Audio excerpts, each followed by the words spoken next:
Hi hi welcome to our channel. Today మనం చెప్పబోయే topic ఏంటి అంటే లా అండ్ ప్రాపర్టీలో వచ్చేసి సిక్స్త్ టాపిక్లో sell rights and liabilities of buyer and seller. ఇందులో సి వచ్చేసి rights and liabilities of buyer and seller and ఒక సబ్స్క్రైబర్ అడిగారు. సో వాటి గురించి ఎక్స్ప్లెయిన్ చేయమని చెప్పారు. సో నేను టుడే తెలుగులో ఎక్స్ప్లెయిన్ చేస్తున్నాను. ఏమిటి అంటే కొనుగోలుదారు మరియు విక్రేత యొక్క హక్కులు మరియు బాధ్యతలు. కొనుగోలుదారు మరియు అమ్మకందారు యొక్క హక్కులు మరియు బాధ్యతలు. వస్తువుల అమ్మకం చట్టం 1930 1930 వస్తువుల కోసం మరియు ఆస్తి బదిలీ చట్టం 1882 1882 స్థిర ఆస్తి కోసం కింద ఉత్పన్నమవుతున్నాయి. అమ్మకానికి ముందు మరియు తర్వాత రెండు పార్టీల హక్కులు మరియు బాధ్యతలను ఈ కింది విధంగా వివరిస్తుంది. ఫస్ట్ వన్ వచ్చేసి విక్రేత యొక్క హక్కులు మరియు బాధ్యతలు. విక్రేత యొక్క హక్కులు ఏమిటి అంటే కింద ఇవ్వబడినవి మనం చూద్దాము. చెల్లిం చెల్లింపు స్వీకరించే హక్కు. వివరణ: ఒప్పంద నిబంధనల ప్రకారం అమ్మిన వస్తువులు లేదా ఆస్తికి అంగీకరించిన ధరను స్వీకరిస్తే హక్కు విక్రేతకు ఉంది. చట్టపరమైన ఆధారం: ఒప్పంద చట్టం ప్రకారం ముఖ్యంగా వస్తువుల అమ్మకపు చట్టం 1930.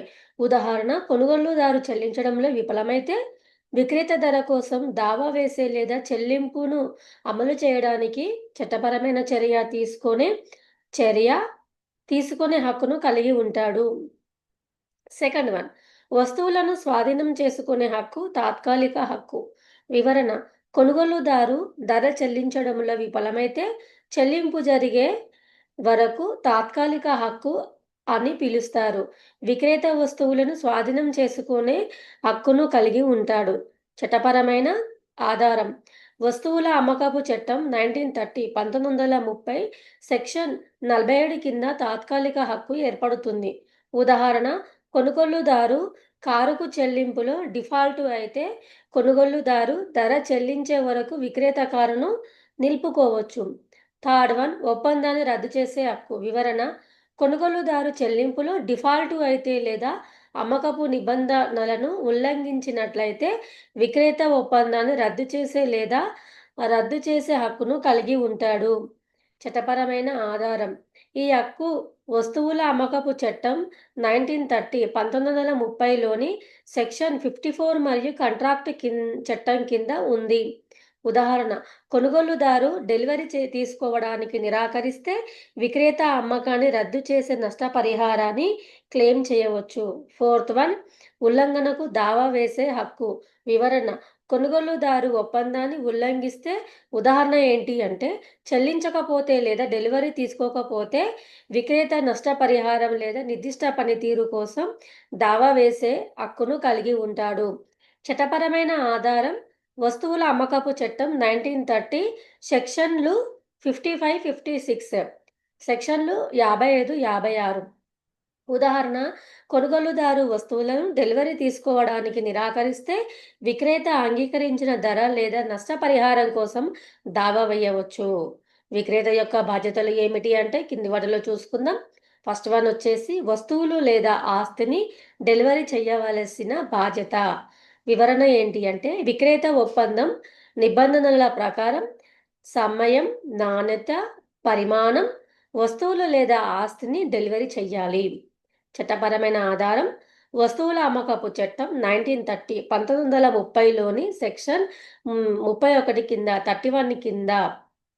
ఉదాహరణ: విక్రేత సకాలంలో ఉత్పత్తిని డెలివరీ చేయడంలో విఫలమైతే లేదా మరేదైనా డెలివరీ చేయడంలో విఫలమైతే కొనుగోలుదారు నష్టపరిహారాన్ని క్లెయిమ్ చేయవచ్చు. సెకండ్, యజమానాన్ని బదిలీ చేయవలసిన బాధ్యత.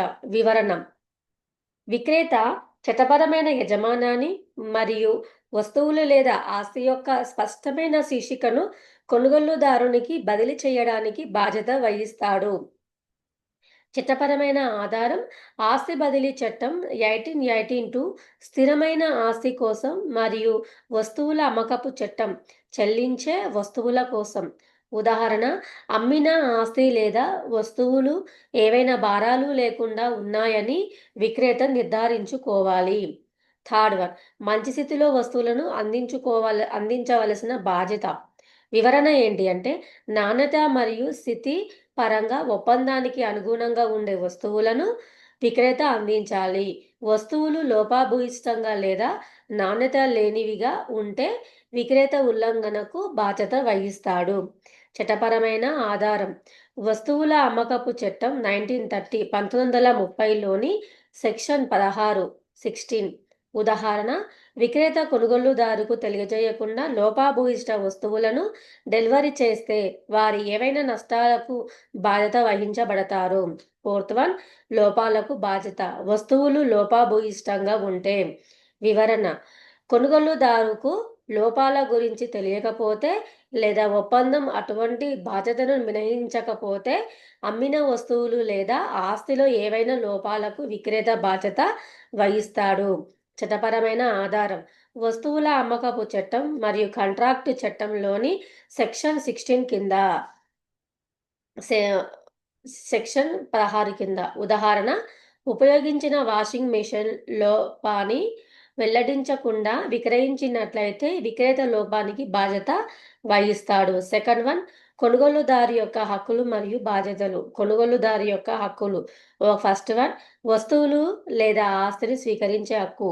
వివరణ, ఒప్పందంలో అంగీకరించిన విధంగా వస్తువులు లేదా ఆస్తిని స్వీకరించే హక్కు కొనుగోలుదారుకు ఉంది. విక్రేత డెలివరీ చేయడంలో విఫలమైతే కొనుగోలుదారు నష్టపరిహారాన్ని క్లెయిమ్ చేయవచ్చు. చట్టపరమైన ఆధారం. వస్తువుల అమ్మకపు చట్టం 1930 మరియు ఆస్తి బదిలీ చట్టం 1882 కింద, ఆస్తి బదిలీ చట్టం 1882 కింద. ఉదాహరణ, విక్రేత వస్తువులను డెలివరీ చేయడానికి నిరాకరిస్తే ఒప్పందాన్ని అమలు చేయడానికి కొనుగోలుదారు చట్టపరమైన చర్య తీసుకోవచ్చు. సెకండ్ వన్, వస్తువులు లేదా ఆస్తిని తనిఖీ చేసే హక్కు. వివరణ, ఒప్పందానికి అనుగుణంగా ఉన్నాయని నిర్ధారించుకోవడానికి డెలివరీకి ముందు లేదా సమయంలో వస్తువులను తనిఖీ చేసే హక్కు కొనుగోలుదారుకు ఉంది. చట్టపరమైన ఆధారం. వస్తువుల అమ్మకపు చట్టం 1930లోని సెక్షన్ 41 కింద 41 కింద. ఉదాహరణ, అంగీకరించిన స్పెసిఫికేషన్లకు సరిపోతుందని నిర్ధారించుకోవడానికి కొనుగోలుదారు దానిని అంగీకరించే ముందు దానిని తనిఖీ చేయవచ్చు. థర్డ్ వన్, నష్టాల కోసం దావా వేసే హక్కు. వివరణ, విక్రేత డెలివరీ చేసిన వస్తువులు లేదా ఆస్తి లోపభూయిష్టంగా ఉంటే లేదా ఒప్పందం ప్రకారం కాకపోతే కొనుగోలుదారు నష్టపరిహారం కోసం దావా వేయవచ్చు లేదా వాపసును క్లెయిమ్ చేయవచ్చు. చట్టపరమైన ఆధారం. వస్తువుల అమ్మకపు చట్టం 1930లోని సెక్షన్లు 56, 57, 56-57 కింద. ఉదాహరణ, డెలివరీ చేయబడిన వస్తువులు లోపభూయిష్టంగా లేదా అనుగుణంగా లేకుంటే కొనుగోలుదారు పరిహారం కోరవచ్చు. ఫోర్త్ వన్, వస్తువులు లేదా ఆస్తిని తిరస్కరించే హక్కు. వివరణ, ఒప్పందానికి అనుగుణంగా లేకుంటే లోపభూయిష్టంగా వివరించిన విధంగా కాదు మొదలైనవి కొనుగోలుదారుడు వస్తువులను తిరస్కరించే హక్కును కలిగి ఉంటాడు. చట్టపరమైన ఆధారం. వస్తువుల అమ్మకపు చట్టం 1913లోని సెక్షన్ 41 కింద 41 కింద. ఉదాహరణ, కొనుగోలుదారు తప్పు పరిమాణం లేదా వస్తువుల రకాన్ని స్వీకరిస్తే వారు వాటిని తిరస్కరించవచ్చు. ఫిఫ్త్ వన్, నిర్దిష్ట పనితీరును క్లెయిమ్ చేసే హక్కు. వివరణ, విక్రేత అంగీకరించిన విధంగా వస్తువులు లేదా ఆస్తిని డెలివరీ చేయడం ద్వారా ఒప్పందాన్ని నిర్వర్తించాలని డిమాండ్ చేసే హక్కు కొనుగోలుదారునికి ఉంది. ముఖ్యంగా ప్రత్యేకమైన వస్తువుల విషయంలో. చట్టపరమైన ఆధారం.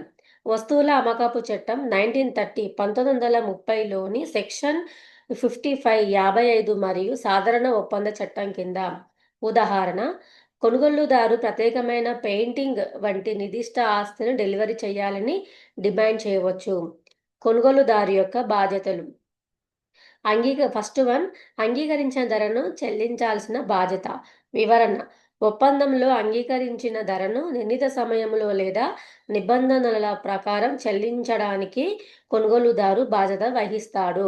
చట్టపరమైన ఆధారం వస్తువుల అమ్మకపు చట్టం 1913లోని 1930లోని సెక్షన్ 32 కింద సెక్షన్ 32 కింద ఉదాహరణ కొనుగోలుదారు వస్తువులు లేదా ఆస్తికి చెల్లించడంలో విఫలమైతే విక్రేత ధర కోసం దావా వేయవచ్చు. సెకండ్ వన్ వస్తువులు లేదా ఆస్తిని డెలివరీ తీసుకోవాల్సిన బాధ్యత వివరణ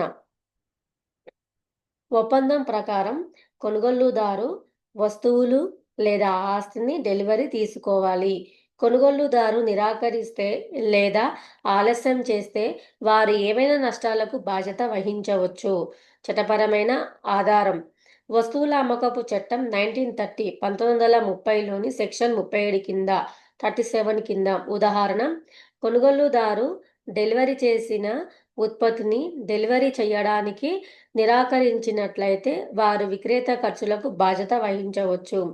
థర్డ్ వన్ చెల్లింపు చేయకపోవడం లేదా ఆలస్యం కోసం బాధ్యత వివరణ కొనుగోలుదారు చెల్లింపు చేయడంలో విఫలమైతే లేదా చెల్లింపును ఆలస్యం చేస్తే వారు ఆలస్యానికి వడ్డీ లేదా నష్టపరిహారం చెల్లించాల్సి రావచ్చు. చట్టపరమైన ఆధారం కాంట్రాక్టు చట్టం మరియు వస్తువుల అమ్మకపు చట్టం 1930లోని సెక్షన్ 61 కింద సెక్షన్ 61 కింద ఉదాహరణ అంగీకరించిన చెల్లింపును ఆలస్యం చేస్తే కొనుగోలుదారు వడ్డీకి బాధ్యత వహించవచ్చు. ఫోర్త్ వన్ ఆమోదించే ముందు వస్తువులను పరిశీలించాల్సిన బాధ్యత వివరణ కొనుగోలుదారు వస్తువులను అంగీకరించే ముందు వాటిని పరిశీలించాల్సి ఉంటుంది. అంగీకరించిన తర్వాత లోపాలు కనుగొనబడితే కొనుగోలుదారు లోపాలకు క్లెయిమ్ చేయలేకపోవచ్చు. చట్టపరమైన ఆధారం వస్తువుల అమ్మకపు చట్టం 1930లోని సెక్షన్ 35 సెక్షన్ 35 కింద ఉదాహరణ కొనుగోలుదారు వస్తువులను పరిశీలించకుండా అంగీకరిస్తే వారు తర్వాత లోపాలకు క్లెయిమ్ చేసే హక్కును కోల్పోవచ్చు. సారాంశ పట్టిక విక్రేత మరియు కొనుగోలుదారు యొక్క హక్కులు మరియు బాధ్యతలు పార్టీ హక్కులు బాధ్యతలు పార్టీ నష్టపరిహారం కోసం దావా వేసే హక్కులు చెల్లింపు చేయకపోవడం లేదా ఆలస్యం కోసం బాధ్యతలు ఏమీ లేదు. పార్టీ లోపభూయిష్టంగా ఉంటే వస్తువులను తిరస్కరించే హక్కులు అంగీకారానికి ముందు వస్తువులను పరిశీలించేది విధి. బాధ్యతలు ఏమీ లేవు. పార్టీ నిర్దిష్ట పనితీరును క్లెయిమ్ చేసే హక్కులు ఏమీ లేవు. బాధ్యతలు ఏమీ లేవు. ముగింపు కొనుగోలుదారు మరియు విక్రేత యొక్క హక్కులు మరియు బాధ్యతలు వస్తువులు లేదా ఆస్తి అమ్మకంలో రెండు పార్టీలు తమ ఒప్పంద బాధ్యతలను నెరవేర్చేలా చూస్తాయి. విక్రేత ప్రాథమికంగా వస్తువులను సరైన స్థితిలో డెలివరీ చేయడం, స్పష్టమైన టైటిలును నిర్ధారించడం మరియు చెల్లింపును స్వీకరించడం కోసం బాధ్యత వహిస్తాడు. మరొక వైపు కొనుగోలుదారు వస్తువులు లేదా ఆస్తి కోసం చెల్లించాలి మరియు ఒప్పందం ప్రకారం డెలివరీని అంగీకరించాలి. ఏ పార్టీ అయినా డిఫాల్ట్ అయితే నష్టాలు లేదా జాప్యాలకు అవతలి పార్టీకి పరిహారం చెల్లించాల్సిన బాధ్యత వారిపై ఉంటుంది. హావియర్స్ మీకు ఈ వీడియో నచ్చినట్లయితే like and share and subscribe చేయండి.